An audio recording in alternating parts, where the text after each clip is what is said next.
उठाया गया है। चलिए, तो पहला प्रश्न यहाँ पर आपके सामने जो है कि 15, 19, तो इससे 34 कैसे बना है, ये लॉजिक आपको ढूंढना है।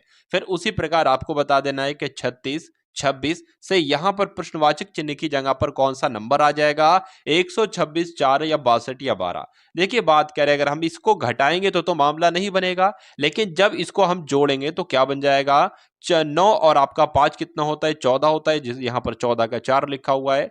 आपका कैरी का 1 लग जाएगा, यहां पर 3 आ जाएगा, यानी कि मालूम पड़ा कि इसको जोड़ने पर साथियों ये नंबर हमें प्राप्त हो रहा है। तो उसी प्रकार इसको जोड़ने पर यहां पर हमें क्या प्राप्त हो जाएगा, यहां पर हमें 62 प्राप्त हो जाएगा। और 62 कौन से ऑप्शन में है भाई, ऑप्शन नंबर सी में है, तो यही आपका राइट आंसर है। अब उसके बाद देखिए अगले नंबर का आपके सामने प्रश्न है साथियों, यहां पर देखिए आपको बताना है कि 5, 6, 7 और फिर उससे 65 बना दिया गया है।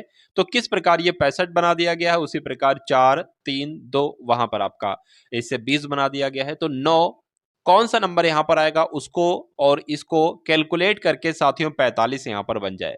तो देखिए यहां पर सिंपल सा लॉजिक है, कुछ नहीं करना है कि अगर हम सबसे पहले क्या करें, अगर हम यहां पर 5, 6 को जोड़ दें तो कितना बन जाएगा, 5, 6 को जोड़कर 11 बन जाएगा। और 11 में साथियों 7 जोड़ दें तो कुछ मतलब लग रहा है, 18 से 65 का कोई संबंध ही नहीं लग रहा है। अगर साथियों यहां पर हम बात करें, अगर हम यहां पर साथियों इसको अगर जोड़ें तो 6 और 7 कितना होता है, 13 होता है, और यहां पर 5 है। तो अगर 5 की गुणा या 13 की गुणा 5 से कर देते हैं तो 65 आ जाता है। उसी प्रकार क्या करेंगे, इसको जोड़ेंगे, यानी कि क्या बन जाएगा, 3 और 2 आपका 5 बन जाएगा, और जब 4 से मल्टीप्लाई करेंगे तो 20 बन जाएगा। उसी प्रकार आपसे ये पूछा जा रहा है कि इस नंबर में ऐसा क्या जोड़ें कि उसकी मल्टीप्लाई 9 से कर देने पर साथियों क्या बन जाएगा, 45 बन जाएगा। तो अगर यहां पर हम लोग 1 रखकर देखें, यानी कि 4 और 1 5 हो जाएगा। 5 की गुणा जब साथियों 9 से कराएंगे तो क्या बनता है, 45 बनता है। तो यहां पर क्या आ जाएगा, एक आंसर हो जाएगा ऑप्शन नंबर डी। उसके बाद देखिए अगले नंबर का जो आपके सामने प्रश्न है बताने की कोशिश करेंगे, लेकिन उससे पहले इस क्लास को आप सभी लोग एक बार शेयर करेंगे, एक बार लाइक करेंगे, और चैनल पर अगर नए हैं तो चैनल को सब्सक्राइब करेंगे। तो बात करते हैं अगर इस क्वेश्चन के राइट आंसर की, तो यहां पर साथियों मैं आपको बता दूं कि अंग्रेजी वर्णमाला में बाईं ओर से मतलब क्या है, ए बी सी डी इस तरफ से, और दाईं ओर से बोलता तो जेड वाई इस तरह से चलते। तो अंग्रेजी वर्णमाला में बाईं ओर से 15वां अक्षर, तो बाईं ओर से भाई 15वां अक्षर कौन सा होता है, 15वें पर तो कौन सा नंबर आता है साथियों, 15वें नंबर पर ओ लेटर आता है। उसके बाद यहां पर कहा जा रहा है कि दाईं ओर से यानी कि जेड से 10वां अक्षर, तो जेड से साथियों कौन सा अक्षर कहा जा रहा है, कौन सा 10वें नंबर का अक्षर क्या होता है, अब हमें नहीं पता। अब मैं आपको एक बार बता रहा हूं, अगर आपसे कभी भी ये पूछा जाए कि अंग्रेजी वर्णमाला में दाएं से यानी कि जेड की तरफ से, वाई की तरफ से अगर बात करें 20वां अक्षर आपसे पूछ ले, तो आपको कुछ नहीं करना है, लेटर टोटल होते हैं 26, 27 में से अगर आपको 20वें नंबर का लेटर चाहिए तो 27 में से 20 घटा देंगे, 7 आ जाएगा। तो जो अब जो 7वें नंबर का लेटर होता है जी, उसकी बात चल रही है। जैसे कि यहां पर कहा जा रहा है कि दाईं ओर से 10वां अक्षर, तो 27 में से हम क्या घटाएंगे, 10 घटाएंगे, हमारे पास कितना आ जाएगा, 70 आ जाएगा। और जो नॉर्मली बाईं ओर से चलते हैं तो 70वें नंबर पर साथियों क्या आता है, क्यू आता है। क्या आता है भाई, क्यू आता है। तो यहां पर तो क्यू, यहां पर तो ओ आ गया, यहां पर क्या आ जाएगा, क्यू आ जाएगा। ये होता है आपका 15 पर, ये आपका होता है 17 पर। अब बचा क्या, बीच का 16 बचा, और बीच में कौन सा आता है, पी आता है। यानी कि आपसे जो पूछा जा रहा है कि इन दोनों अक्षरों के ठीक बीच में कौन सा अक्षर आएगा, तो पी आएगा। इसलिए आंसर आपका किसके साथ जाएगा, ऑप्शन नंबर बी के साथ जाएगा। अब उसके बाद देखिए अगले नंबर का प्रश्न जो आपकी स्क्रीन पर है। चलिए यहां पर अगर बात करते हैं साथियों, आपसे पूछा जा रहा है कि आपको वो संबंध बताना है कि गहने, सोने और चांदी के बीच जो संबंध बनेगा वो आपसे साथियों पूछा जा रहा है। देखिए अगर हम लोग यहां पर बात करें कि ये आपका मान लीजिए क्या हो जाएगा, गहने हो जाएगा। अब यहां पर मान लीजिए, अब हम अगर ऐसे बना देते हैं कि ये आपका सोना हो जाएगा, ये आपका चांदी हो जाएगा। तो यानी कि कह दिया गया है कि गहने जो हैं वो सोने और चांदी के अंतर्गत आ सकते हैं। तो क्या हम लोग ये कह सकते हैं कि सब सोने गहने ही होते हैं, सब चांदी गहने ही होते हैं, इसलिए ये आपका उपयुक्त उत्तर नहीं हो सकता। आपका जो उपयुक्त उत्तर होगा साथियों वो क्या होगा, मैं आपको बता देता हूं। ये देखिए भाई, ये गहने आपके हो गए, ये आपके सोने सोने हो गए, यानी कि मान लीजिए ये सोना है, और कुछ सोने की चीजें जो है वो गहने कहलाएंगी, और कुछ चांदी की चीजें जो है वो आपकी क्या कहलाएंगी साथियों, कुछ आपकी चीजें जो है चांदी की वो आपकी गहने कहलाएंगी। क्योंकि हर एक चांदी की चीज वो गहना थोड़ी ना होती, इसलिए जो चांदी के गहने नहीं है वो आपका ये है। जो सोने के गहने नहीं है वो आपका ये है, ठीक है। तो यहां पर ऐसा कहां पर बन रहा है आपको, ऑप्शन नंबर सी में नजर आ रहा है और यही आपका सही उत्तर है। उसके बाद देखिए अगले नंबर का प्रश्न आपकी स्क्रीन पर बताने की कोशिश कीजिए। चलिए यहां पर देखिए अगर बात करें कि मीनू कल्पना से लंबी है, तो हमने क्या लिख दिया साथियों, यहां पर हमने यहां पर लिख दिया कि जो मीनू है, क्या लिख दिया भाई साहब, हमने मीनू जो है वो कल्पना से लंबी है, ठीक है भाई, ठीक है इतना। मीनू जो है वो कल्पना से लंबी है, लेकिन मीनू जो है वो कल्पना से तो लंबी है लेकिन पूर्वी से नाटी है, तो पूर्वी जो है वो लंबी है मीनू से, तो पूर्वी यहां पर आ जाएगा। उसके बाद लिखा हुआ है कि गीता प्राची से नाटी है, तो गीता और प्राची दिख नहीं रही है, तो हम यहां पर लिख लेंगे भाई, यानी कि गीता जो है, क्या कहा जा रहा है कि गीता जो है, क्या कहा जा रहा है, गीता जो है ये प्राची से नाटी है, ठीक है, प्राची से ये जो है वो नाटी है आपकी, ठीक है। और प्राची जो है उतनी लंबी नहीं है जितनी कल्पना है, प्राची उतनी लंबी नहीं जितनी कल्पना है, यानी कि कल्पना ज्यादा लंबी है।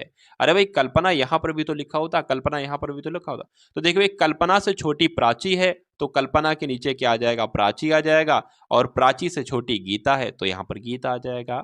तो अब ये आपसे पूछा जा रहा है कि यदि ये सभी ऊंचाइयों के क्रम में खड़ी हो तो इनमें से सबसे मध्य में कौन सी होगी, तो सबसे मध्य में साथियों जो होगी वो कल्पना होगी, यानी कि आंसर आपका किसके साथ जाएगा, ऑप्शन नंबर सी के साथ जाएगा।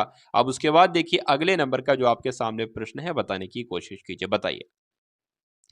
देखिए DLOC ECI लिखा हुआ है, उसी प्रकार TOH का संबंध किससे होगा, तो यहाँ पर लेटर पोजीशन की बात करते हैं, 4 आ जाएगा, 12 आ जाएगा, 15 आ जाएगा, 3 आ जाएगा, 5 आ जाएगा, 3 आ जाएगा, 9 आ जाएगा। कि यहाँ पर कोई संबंध नजर आ रहा है, तो बिल्कुल भाई संबंध यहाँ पर नहीं नजर आ रहा है। लेकिन जब हम दूसरा लॉजिक लगाकर देखते हैं, ये साथियों क्या बना हुआ, ये आइस बना हुआ है, उल्टा लिखा है बस, यानी कि अगर हम इसको इस प्रकार से लिखते हैं ये हो जाएगा आइस, ठीक है, आइस हो जाएगा। लेकिन ये क्या लिखा हुआ है, इसको भी जब हम उल्टे तरीके से लिखते हैं, यानी कि सी को पहले लिख देंगे एल, फिर आपका ओ आ जाएगा, फिर आपका डी आ जाएगा, कोल्ड हो जाएगा। अच्छा तो ये कोल्ड का आइस बन गया है, क्या बन गया है, कोल्ड का आइस बन गया है। अच्छा जैसे कि मान लीजिए जो आपकी आइस होती है वो कोल्ड होती है, तो आपको अब ये भी उल्टा करना है, यानी कि ये क्या हो जाएगा, हॉट हो जाएगा। अच्छा हॉट क्या होती है यहाँ पर, अब इसको भी हमें उल्टा ही करना होगा, विपरीत क्रम में लिखना पड़ा, ठीक है। यानी कि अगर बात करें साथियों इसकी बात करें तो ये हो जाएगा आपका TAE, TAE कुछ होता है कुछ नहीं होता है, ये हो जाएगा आपका TEA, हाँ भाई ये हो जाएगा टी यानी कि चाय। तो टी जो होती है वो हॉट होती है, जिस प्रकार से आइज आपका कोल्ड होती है उसी प्रकार टी आपका हॉट होती है, तो आंसर आपका किसके साथ जाएगा, option number B, option number C के साथ जाएगा। उम्मीद करता हूं भाई आपकी समझ में आया होगा।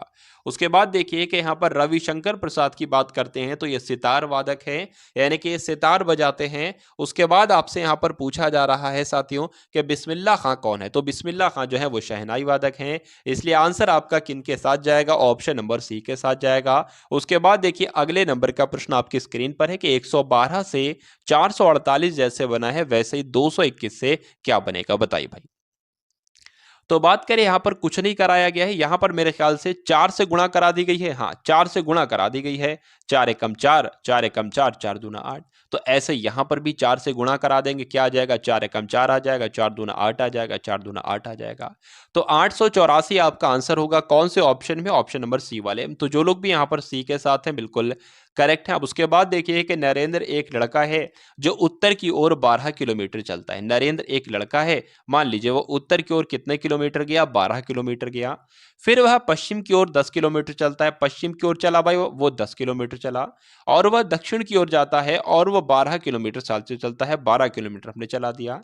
वह बिंदु से कितना दूर है जहां से उसने चलना आरंभ किया था, तो इसकी दूरी आपसे पूछी जा रही है, जितनी दूरी इसकी होगी उतनी दूरी इसकी होगी, 10 दूरी इसकी हो जाएगी, इसलिए आपका आंसर जो जाएगा वो ऑप्शन नंबर डी के साथ जाएगा, जिनका उत्तर डी है तो बिल्कुल करेक्ट है। अब उसके बाद देखिए भाई अगले नंबर का प्रश्न आपकी स्क्रीन पर है कि REASON को सांकेतिक भाषा में 5 लिखा जाता है, BELIEVED को साथियों क्या लिखा जाता है, 7 लिखा जाता है, तो इसको क्या लिखा जाएगा आपसे पूछा जा रहा है। देखिए क्या लेटर यहाँ पर 5 है, 1 2 3 4 5 6, तो 6 लेटर हैं, 5 लिख दिया, 1 2 3 4 5 6 7 8, 8 लेटर हैं, 7 लिख दिए, यानी कि जितने लेटर हैं उससे एक कम करके लिखा जा रहा है। तो इसमें देखते हैं कितने लेटर हैं, 1 2 3 4 5 6 7 8 9 10, 10 लेटर हैं, यानी कि 9 आपका आंसर होगा। तो 9 कहां पर है, ये तो ऑप्शन नंबर सी में है, तो यही राइट आंसर है। जिनका भी सही सी के साथ जा रहा है आंसर बिल्कुल सही है। अब उसके बाद देखेंगे अगले नंबर का प्रश्न है कि सही समीकरण ज्ञात करने के लिए चिन्ह को परिवर्तित करना है। चलिए, तो प्लस को गुणा में परिवर्तित करें तो 0 आ जाए, माइनस को प्लस में परिवर्तित करेंगे तो 0 आ जाए। तो हम सबसे पहले देख लेते हैं, यहां पर लिख लेते हैं भाई 28 आ जाएगा, 7 आ जाएगा, 2 आ जाएगा, 2 आ जाएगा। इसको कैलकुलेट करके क्या आना चाहिए, 0 आना चाहिए। तो सबसे पहले प्लस की जगह पर गुणा आपको लगाना है, तो माइनस ऐसे ही लिख देंगे, प्लस की जगह पर गुणा लगा देंगे, गुणा को नहीं बदलेंगे, गुणा वैसे ही हो जाएगा, ठीक है। अगर ये कहता कि आपस में बदलना है तो इसको बदलते। अब देखिए भाई 2 दूना 4 हो जाएगा, 4 दूना 4 सत्ते कितना हो जाएगा, 28 हो जाएगा, यानी कि 4 सत्ते 28 और माइनस 28। तो 28 में से 28 जाएगा, क्या बचेगा, 0 बचेगा।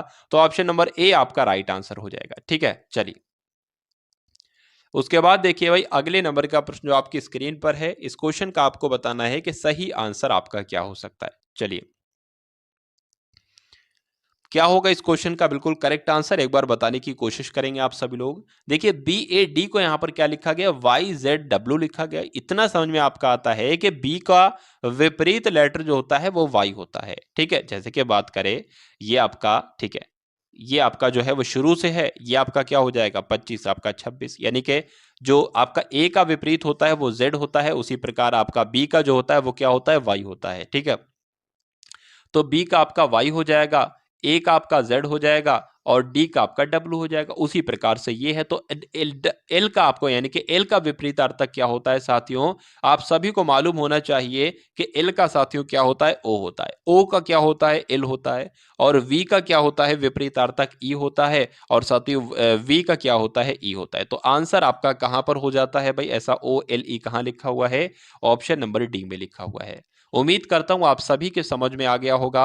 उसके बाद देखिए भाई अगले नंबर का प्रश्न है कि निम्नलिखित में से कौन सा विकल्प नीचे दिए गए शब्दों का सार्थक क्रम दर्शाता है। चलिए, तो सूर्य से दूरी के क्रम में आपको लिखना है। तो इसमें से सबसे 5 सूर्य के कौन होता है साथियों, ये होता है, तो 5 सबसे पहले आ जाएगा।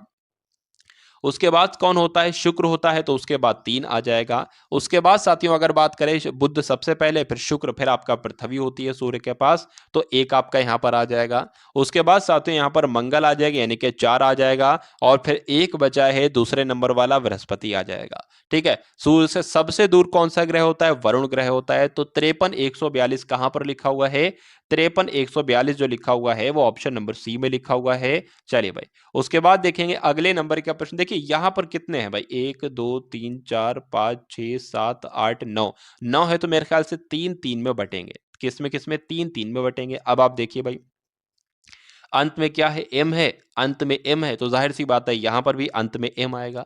तो अब एम एम कहां पर है, एक तो एम एम यहां पर और एक एम आपका यहां पर है। शुरू में क्या आ रहा है, एम आ रहा है, तो शुरू में यहां पर भी एम आ जाएगा, यहां पर भी साथियों एम आ जाएगा। ये क्या लिख गया, मैम लिख गया, ये भी मैम लिख गया, तो जाहिर सी बात है ये भी मैम लिखने के लिए यहां पर ए जोड़ देंगे। अब हमने एक्स्ट्रा क्या क्या लिखा, ए लिखा, एम लिखा, एम लिखा, उसके अलावा कुछ लिखा, अरे भाई ए लिखा, एम लिखा, फिर से ठीक, ए लिखा, एम लिखा, उसके बाद क्या लिखा, उसके बाद यहां पर हमने एम लिखा, अच्छा एक ये वाला एम लिखा। तो ए ट्रिपल एम कहां पर लिखा हुआ है, ऑप्शन नंबर डी में लिखा हुआ है। तो यही आपके इस क्वेश्चन का बिल्कुल करेक्ट आंसर है। जो लोग भी यहां पर ऑप्शन नंबर डी के साथ हैं बिल्कुल सही है। चलिए, अब उसके बाद देखिए अगले नंबर का प्रश्न आपके स्क्रीन पर है, बताइए भाई। तो यहां पर अगर साथियों बात करें, लेटर पोजीशन की बात करें, एन आपका होता है कितने पर, एन आपका होता है 14 पर, एन आपका 14 पर होता है, एन 14 लिख लिया। पी आपका 16 पर होता है, आर आपका 18 पर होता है। अगर इसकी बात करें तो साथियों डी आपका किस पर होता है, यहां पर लिख लेते थोड़ा सा अलग को, ठीक है। डी आपका 4 पर, सी 3 पर, बी आपका 2 पर। उसके बाद इसकी बात करें, आर 18 पर, क्यू 17 पर, पी आपका 16 पर। इसकी अगर बात करें तो ये 8 पर, जी आपका 7 पर, एफ आपका कितने पर, एफ आपका 6 पर, ठीक है। तो इसमें देखिए भाई साहब, इसमें 2 बढ़ाया गया, इसमें 2 बढ़ाया गया, इसमें तो घटा दिया गया है, इसमें 1 घटाया गया, फिर 1 घटाया गया, इसमें भी फिर साथियों यहाँ पर 1 घटाया गया, 1 घटाया गया, इसमें भी 1 घटाया गया, 1 घटाया गया, यानी कि जिस लॉजिक से ये बना है उसी से ये, उसी से ये, यानी कि ये सबसे अलग है साथियों, ऑप्शन नंबर ए वाला। अब साथियों सबसे अलग अगर ये है तो यही आपका बिल्कुल करेक्ट आंसर है। तो जो लोग भी यहाँ पर ए के साथ हैं बिल्कुल सही हैं। उसके बाद देखेंगे अगले नंबर का प्रश्न है कि 15 17 6 14 इसमें से सबसे अलग कौन सा है, बताने की कोशिश कीजिए, बताइए भाई। देखिए ये भी किसी नंबर से विभाजित होता है, ये भी किसी नंबर से विभाजित होता है, ये भी किसी नंबर से विभाजित होता है, लेकिन 17 जो है वो किसी नंबर से विभाजित नहीं होता है 1 के। ठीक है, तो ये कौन सी संख्या कहलाएगी? अभाज्य संख्या कहलाएगी। 17 अभाज्य संख्या है, ये आपको ध्यान रखना है। ठीक है, क्योंकि ये किसी से विभाज्य नहीं होता है। चलिए, यानी कि भाज्य नहीं होता। उसके बाद देखिए कि वर्तमान में पुलिस की अगर बात करते हैं तो मार्ग की सुरक्षा करती है, अकाल के समय रक्षा करती है, भटके हुए बच्चों को आश्रय प्रदान करती है। तो बिल्कुल सही हो जाएंगी ये तीनों साथियों लाइंस। इसलिए आंसर आपका किसके साथ जाएगा? ऑप्शन नंबर डी के साथ जाएगा। किसी आपराधिक मामले में व्यक्ति कोई नागरिक साक्ष्य देने से डरता है। तो क्यों डरता है साथियों? क्योंकि उसे नागरिक कर्तव्यों की जानकारी नहीं होती, पुलिस लापरवाही बरतती है, पुलिस कठोरता अपनाती है, इनमें से कोई नहीं। किसी आपराधिक मामले में व्यक्ति कोई नागरिक साक्ष्य देने से डरता है। तो भाई क्यों डरता है? क्योंकि उसे नागरिक कर्तव्यों की जानकारी नहीं होती है, इसलिए वो डरता है। तो जो लोग भी यहाँ पर ऑप्शन नंबर ए के साथ हैं तो बिल्कुल करेक्ट आंसर है आपका। उसके बाद देखिए कि खराब व बिगड़ती कानून व्यवस्था के लिए उत्तरदायी है। तो कौन उत्तरदायी है? पुलिस उत्तरदायी है, न्यायालय उत्तरदायी है, पुलिस और राजनीति उत्तरदायी है, या जनता उत्तरदायी है? जो खराब बिगड़ती कानून व्यवस्था है इसके लिए साथियों पुलिस भी उत्तरदायी है और राजनीति भी उत्तरदायी है। इसलिए आपके इस क्वेश्चन का राइट आंसर जो होगा वो ऑप्शन नंबर सी के साथ जाएगा।